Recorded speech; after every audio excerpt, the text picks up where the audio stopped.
IPL 19వ సీజన్లో పేలవ ప్రదర్శనతో నిరాశపరుస్తున్న Mumbai Indians ఇప్పుడు డూ ఆర్ డై మ్యాచ్ కు సిద్ధమైంది. చపాక్ స్టేడియం వేదికగా శనివారం చెన్నై సూపర్ కింగ్స్ తో తలపడబోతోంది. గత సీజన్ తరహాలోనే ఈసారి కూడా ముంబై స్థాయికి తగ్గట్టు ఆడలేకపోయింది. కీలక ఆటగాళ్లంతా ఘోరంగా విఫలమవుతున్నారు. వరుస పరాజయాలతో ప్రస్తుతం ముంబై పాయింట్ల పట్టికలో 9వ స్థానంలో ఉంది. ఇప్పటి వరకు 8 మ్యాచ్ల్లో కేవలం 2 విజయాలు సాధించిన ముంబై ప్లే ఆఫ్ రేస్ లో నిలవాలంటే మిగిలిన అన్ని మ్యాచ్ల్లో గెలవాల్సిందే. ఒక్క మ్యాచ్ లో ఓడినా ప్లే ఆఫ్ ఆశలు గల్లంతవుతాయి. గత మ్యాచ్ లో సన్ రైజర్స్ పై భారీ స్కోర్ చేసి పరాజయం పాలైంది. బుమ్రాతో సహా బౌలర్లందరూ అట్టర్ ఫ్లాప్ అవడంతో 243 పరుగుల స్కోర్ను కూడా కాపాడుకోలేకపోయింది. దీంతో బౌలర్లు గాడిన పడితే తప్ప ముంబైకి విజయం దక్కే అవకాశాలు లేవు.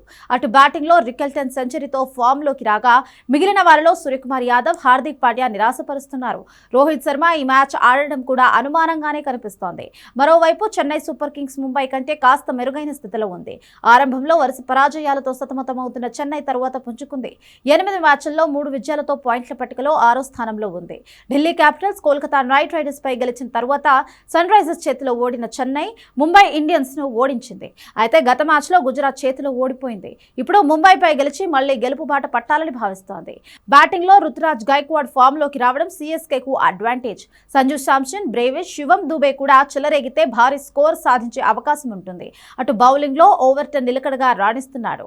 అంశుల్ కాంబోజ్, ముఖేష్ చౌదరి ఇంకా లైన్ అండ్ లెంత్ అందుకోలేదు. స్పిన్ విభాగంలో అఖిల్ హుస్సేన్ తో పాటు నూర్ అహ్మద్ ఆకట్టుకుంటున్నారు. గత రికార్డుల పరంగా చూస్తే ముంబైదే పైచేయిగా ఉంది.